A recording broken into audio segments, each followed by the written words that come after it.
যে পরীক্ষায় যে বিভিন্ন রকম ইয়েগুলো হতো, পরীক্ষাগুলো হতো, সেগুলো বসার যোগ্যতাই তো অর্জন করতে পারিনি। কিন্তু আমাকে যেহেতু আমার কাজে বেরোতে হয়েছে, আর দিনের শেষে হয়তো মানে মাসের শেষে হয়তো 1200-1500 টাকা পেতাম। তখন তার একটু গ্র্যান্ড ফ্রেন্ডশিপ ছিল না সেইভাবে, মানে সবই ইয়াং ছেলে মেয়ে। খেলা বলে খেলা ঘর বলে একটা সিরিয়াল ছিল, যেটা সোহমের প্রথম ডেবিউ, প্রথম ও যখন অভিনয় আসে, মানে ছোটবেলার অভিনয় থেকে যখন ও বড় হলো প্রথম হিরো রোল করে, তাতে আমার একটা ক্যারেক্টার ছিল, একটা বাঙাল ভাষার ক্যারেক্টার। আর যেহেতু মূলত বাঙাল, সেহেতু আমার পক্ষে অ্যাডভান্টেজ হয়েছে, এবং সেটা দেখেই আমাকে দেওয়া হয়েছিল। সেইটাই সময় আজও এতদিন পরেও আমাকে একবারে ছিল।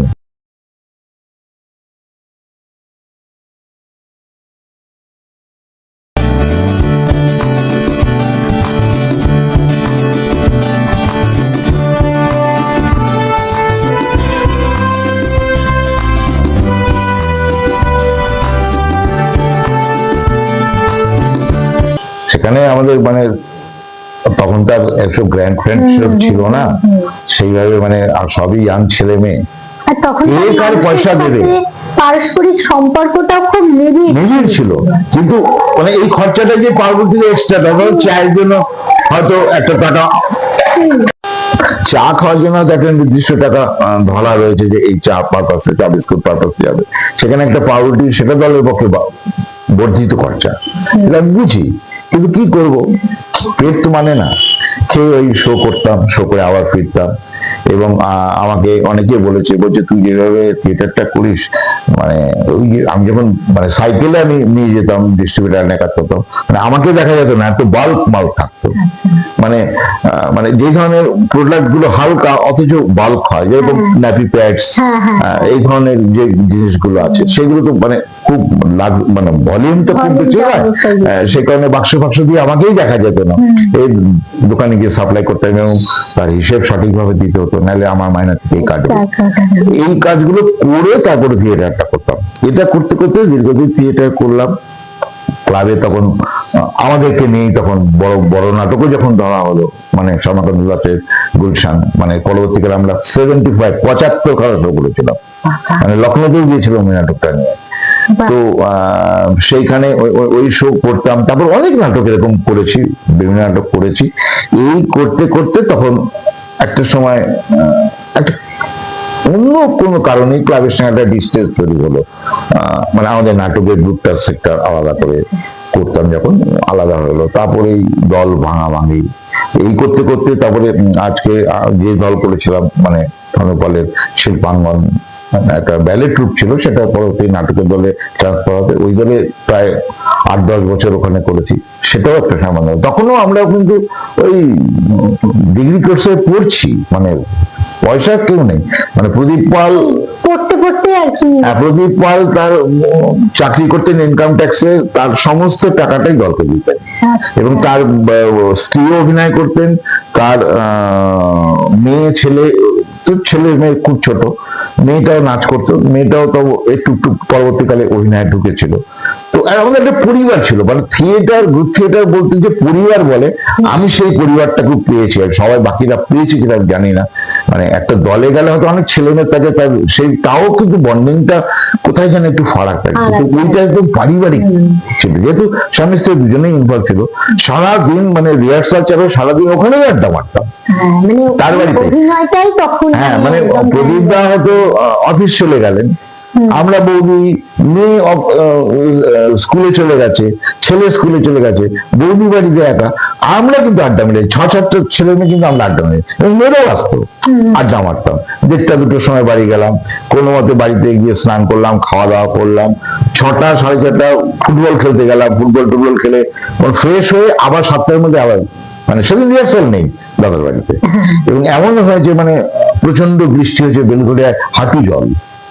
আমরা আনন্দমে রিহার্সাল দিতাম, শিশুনালন্দা, ওই বৃষ্টি ভেঙেই কিন্তু আমরা গেছি, ওই জল টপকেই গেছে, এবং বৌদিও গেছে। আমি বললাম, বৌদি তুমি আজকে যেও না, কারণ তুমি শাড়ি ফাড়ি উঠিয়ে কি হয়ে যাবে, আমরা প্যান্ট গুটিয়ে হাফ প্যান্ট পরে চলে যাবো। বলছে না, যাবো। এইরকম একটা বন্ডিং ছিল। সেই বন্ডিং থেকেই আস্তে আস্তে হঠাৎ করে একটা সময় মানে তখন ওই জননী হতো, জন্মভূমি হতো, এগুলো হতো, এই সিরিয়ালগুলো হতো, অনেক চেনা জানা লোককে আমি দেখেছি করছে, ইচ্ছে হতো আমিও একটু করি টিভিতে। কারণ ওটা করে অর্থ রোজগার করবো সেটা তখন মোটিভ ছিল না, কিন্তু করবো এই করে একটা অভিনয় করবো, আমাকেও 10টা লোক দেখবে, এই করে তারপর একটা সময় সত্যি একটা সুযোগ এলো। তখন ওই ইটিভিতে অলৌকিক বলে একটা গল্প হতো, সেই গল্পে একটা ছোট্ট চরিত্র আমি করলাম।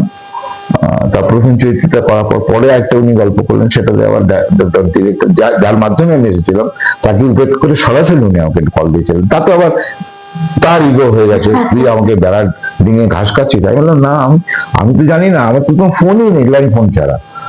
উনি ফোন করেছেন, আমি আমার নাম্বার কোথায় পেলেন আমি তাও জানি না, হয়তো যখন সিগনেচার করতে হয় তখন পাশে নাম্বার দিতাম, সেই থেকে হাতে পেয়েছে। এতে আমি তোমাকে টপকে আমি যাইনি, আমি সেই স্বভাবেরই নই। যাই হোক, ওইভাবেই শুরুয়াত হলো। তারপরে তাও আবার থিয়েটারও করেছি, মানে ওই মাঝখানে, কারণ টালিগঞ্জ আমার কাছে বিভীষিকা ছিল, সাউথ কলকাতা আমার কাছে বিভীষিকা ছিল। তারপরে আবার ওই কিছুদিন আবার গ্যাপ থিয়েটার করছি আবার তখন ইউটিউবে ক্রাইম ডায়েরি বলে একটা চালু হয়েছিল, তখন নিউ কামারদের সুযোগ দেওয়া হতো, যেরকম পুলিশ ফাইল এবার তেমনি ক্রাইম ডায়েরি শুরু হলো। তখন আমি ওই ক্রাইম ডায়েরি তো ফাল্গুনী সান্যাল মানে সাউথ সিরিজে থাকে, ওনার ডিরেকশনে আমি প্রথম একটা কাজ করলাম, একটা মামা বলে একটা ক্যারেক্টার ছোট্ট, ওইটা করার পর জানি না উনি কি বুঝেছিলেন, তারপর থেকে আমি ওই ক্রাইম ডায়েরিতে যত লিড ক্যারেক্টার ছাড়া অন্য কোনো ক্যারেক্টার করিনি। উনি আমাকে বলতেন, একদম লিড ক্যারেক্টার করলে একটা অসুবিধা, যে একটা গল্প 1 মাসে হওয়ার পরে আর কোনো গল্পে চান্স পায় না, মানে বাসি 4টে গল্প হলে বাকি 3টে গল্পে থেকে আমি আর সুযোগ পাবো না, যেহেতু লিড আমার মুখটা ওপেন হয়ে গেছে, হবে না। কিন্তু ছোট ক্যারেক্টার করলে কিন্তু মেকআপ নিয়ে কিন্তু এটা ওটা সেটা করা যায়। যাই হোক, ওরকম চরিত্র করতে ভালোও লাগতো, এই করলাম। তারপরে তাদেরই তখন ট্রন ভিডিও ছিল, ট্রন ভিডিওর মাধ্যমে মানে ওরাই অর্গানাইজ করতো ইটিভিতে। তারপর ওদের একটা দূরদর্শনে মানিক বলে একটা সিরিয়াল হলো, সেখানে একটা ছোট ক্যারেক্টার করলাম। খেলা বলে খেলা ঘর বলে একটা সিরিয়াল ছিল, যেটা সোহমের প্রথম ডেবিউট, প্রথম ও যখন অভিনয় আসে, মানে ছোটবেলার অভিনয় থেকে যখন ও বড় হলো প্রথম হিরোর রোল করে, তাতে আমার একটা ক্যারেক্টার ছিল, একটা বাঙাল ভাষার ক্যারেক্টার। আর যেহেতু মূলত বাঙাল, সেহেতু আমার পক্ষে অ্যাডভান্টেজ হয়েছে, এবং সেটা দেখেই আমাকে দেওয়া হয়েছিল। সেইটাই সোমা আজও এতদিন পরেও আমাকে একবারে চেনে, সত্যমদা বলে একবারে চেনে। আমি যেহেতু ও রাজনৈতিক ব্যাপারে সব কোনো সময় ইনভলভ ছিলাম না, কোনোদিন আজও নেই, সরাসরি রাজনীতি আমি করি না, করতে ভালোবাসি না, সহমত পোষণ করি আমার সঙ্গে যার ম্যাচ করে আইডিওলজিতে, কিন্তু সরাসরি রাজনীতির আমি জানি যে আমার মনে হয়, আমার এটাই মনে হয় যে একজন অভিনেতা বা যারা যে লাইনে পারদর্শী হোক তারা সবার, আমি কারো ব্যক্তিগত আজকে যদি আমি এই দলটা করি ওই দলের লোক আমাকে অ্যাভয়েড করবে, ওই দল আবার ওই দল করলে এই দলের লোক অ্যাভয়েড করবে, কিন্তু আমি তো সবার। সেই কারণে আমার দরকার নেই তো ফোর ফ্রন্টে গিয়ে আমি এই পার্টি করি ওই পার্টি করি, আমার দেখার দরকার নেই। যারা করে তারা তাদের আইডিওলজি থেকে করে, সেটা আমি জানি না কেন করে, আমি পছন্দ করি না।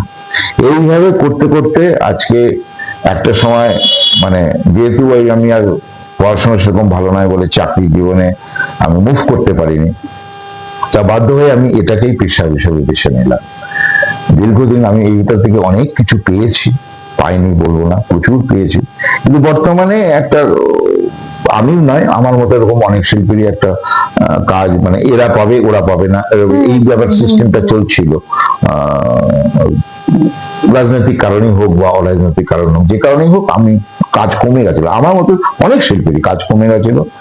তো সেই জায়গা থেকে আমি টালিগঞ্জ থেকে বেলঘড়া থেকে টালিগঞ্জে শিফট করলাম, যে যাতে, কারণ 9টা-8টায় প্যাকআপের পর আমি বাড়ি পৌঁছতে পারতাম না, অনেকদিনই মেট্রো পেতাম না, আর যে টাকা রেমুনারেশন আমি পেতাম সেই টাকা দিয়ে রেগুলার আমার পক্ষে এখান থেকে বেলঘড়া উবের বা ওলা করে যাওয়া সম্ভব না, আমার পক্ষে পসিবল না। সেই কারণে একটা সময় বাধ্য হয়ে এখানে শিফট করলাম। আমার স্ত্রীর যে ওর কোনো ভাই নেই, ও ওরা দুই বোন, তো মা শাশুড়ি মা সঙ্গেই থাকতো। ওদের একটা ফ্ল্যাট ছিল বালিতে, সেই বালির ফ্ল্যাটটা বিক্রি করে আমরা এখানে শিফট করি। তাতে এবার কিনতে পাগল, বেচতে ছাগল একটা কথা আছে। অনেক কম টাকায় বেচতে হয়েছে। তারপরেই আনুষঙ্গিক এখানে ফ্ল্যাটটা কেনার, এই বাড়িটা কেনার পর আনুষঙ্গিক ডেকোরেশন রেনোভেট করতে গিয়ে আমার অনেকগুলো টাকা লোন হয়ে গেছে।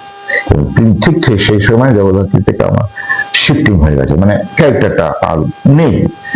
তো সেই কারণে তখন প্রায় দীর্ঘ সময়টা বসেছিলাম, অন্য জায়গায় থেকে কাজ আসছে না। একটা জায়গায় একটু মেন স্ট্রিমে কাজ করলে বাকি হাউসে হয়তো এটা ভাবে যে উনি তো ওই হাউসের, ওনাকে নেওয়া যাবে না, এইটা হয়তো ভেবেন নেন ওনারা, সেই জন্য কথাও বলেন না। সেই জন্য অন্য জায়গায় সেইভাবে কাজ পাইনি। তো বাধ্য হয়ে তখন একটু ডামাডোলে পড়েছিলাম, কারণ খাই না খাই অন্তত আমাকে তো ইএমআইটা দিতেই হবে, লোনটা তো পরিশোধ করতে হবে। সেখানে খুব চাপে পড়ে গিয়েছিলাম। তারপরে ও ছেলে বলছে, ছেলে একটা সার্ভিস করে এইচডিএফসিতে, ছেলে বলছে হয়ে যাবে। ও আবার এক্সট্রা লোন নিল, লোনের উপর লোন নিয়ে কোনো মতে দায়ের সারা কাজ করে আজকে হয়তো দুটো ডাল ভাত একদম নিশ্চিন্তে হয়ে যাচ্ছে। টুকটাক কাজ পাচ্ছি, একেবারে টানা কাজ এখন আর পাচ্ছি না। এখন নতুন সরকার আসছে, হয়তো যে পরিস্থিতিটা পরিমণ্ডলটা ছিল সরাসরি আমাদের মানে আর্টিস্ট ফোরামের সঙ্গে রাজনীতি ঢুকে গেছিল, হয়তো যদি সেটা থেকে মুক্ত হই, যেটা বামপন্থ সমাজ ছিল না, যদি মুক্ত হই তাহলে হয়তো আমি আমার মতো সবাই টুকটাক একটু কাজ পাবে, বেঁচে থাকতে পারবে সবাই। আর এর পাশে থিয়েটার তো রয়েছে, থিয়েটার তো আছে। আমার এই অবসর সময় যখন আমার কাজ নেই, আমাকে মানসিকতা তো আমাকে যোগায়, আমি বুস্ট আপ করে তো থিয়েটার।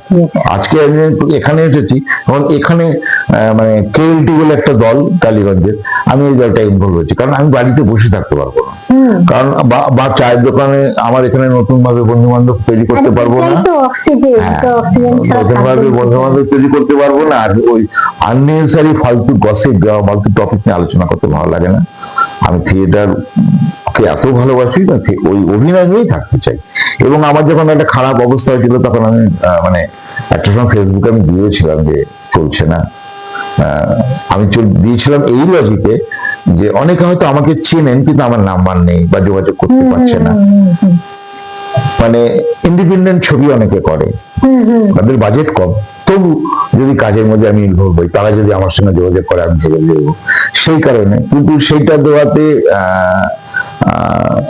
অন্যান্য স্ট্রিমের লোক মানে সার্ভিস করে, তারা বলছে আপনি এখানে আসুন, আমাদের সঙ্গে জয়েন করুন। আমি দেখুন, আমি কাজ করবো, ওই কাজ করতে হবে না। অভিনয় সংক্রান্ত কাজ হলে আমাকে বলুন, আমি অন্য কাজগুলো কেন পারবেন না স্যার? আপনি শুধু আপনার এই স্পিচটা দেবেন, আপনার এই মুখটাকে কাজে লাগাবো আমরা।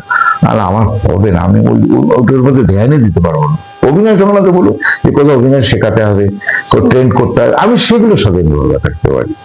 বা আমার এই হাউসটার সঙ্গে আপনি যুক্ত হন, আমি সেগুলো থাকবো, কিন্তু আমি এটা পারবো না। এইভাবে অনেকে টাকা দিয়ে হেল্প করতে চেয়েছিল, আমি টাকা চাই না, আজকে আপনি টাকা দেবেন, কালকে টাকা ফুরিয়ে যাবে। তো আমি কাজ চাই, আমি মানে রোজগার করবো আমার কর্মক্ষমতা দিয়ে, এমনি ভাবে আমি আর কোনো হেল্প চাই না, সেটা বলেছি। কিন্তু ইদানিং আমি তখন অনেক মিডিয়াকে আমি আমার অনেকেই আমার এরকম নিয়েছে, বাইক নিয়েছিলেন আমার এই অবস্থা শুনে, তারা অনেকেই নিয়েছিলেন। কিন্তু যেটা পরবর্তীকালে আমার একটা অসুবিধা হয়ে গেছিল, মানে আমি যে জগদ্ধাত্রী 2.5 বছর টানা করেছি, তো সেখানে অনেকে এখানে করে বলছে না না আপনি কাজ পাবেন, আপনি ভালো মানুষ, আপনি ভালো অভিনেতা, তো কাজ পাবেন, ঠিক আছে। কিন্তু তারা পরবর্তীকালে স্নেহাশিস বাবুর কাছে চলে গেছেন, আপনি কেন কাজ দিচ্ছেন 2.5 বছর ধরে। এতে এটা ওনাকে অফেন্ডেড হয়েছেন স্বাভাবিকভাবে, যে উনি তো দেয় না, বা উনি আমার দায়িত্ব নিয়ে নেননি যে উনি আমাকে কাজ দেবেন সবসময়।